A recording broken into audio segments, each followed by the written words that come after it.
Watch out!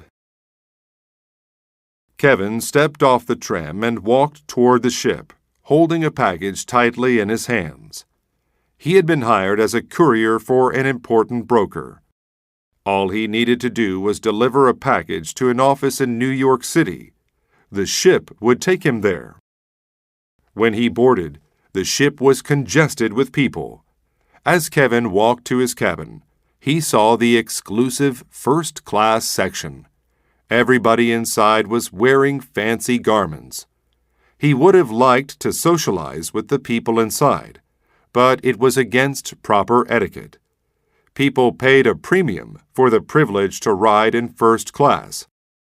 Instead, he went to his cabin next to the freight section of the boat. His room smelled bad, and the floorboards were warped and deformed in some areas.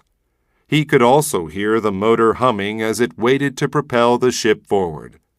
Suddenly, Kevin was unsettled by something, but he wasn't sure why.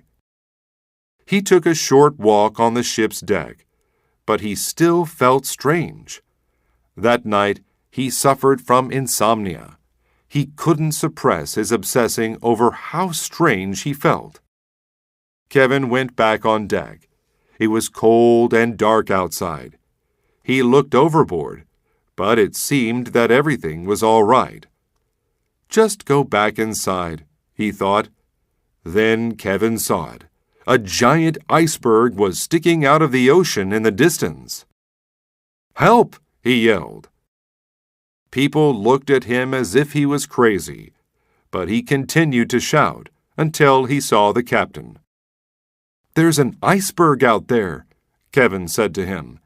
"If the ship doesn't move, we're liable to crash," he said, pointing toward the iceberg. The captain saw it and immediately instructed the crew to change the ship's direction. "Without your help, we would have definitely hit the iceberg. That would have been a terrible disaster," he said to Kevin.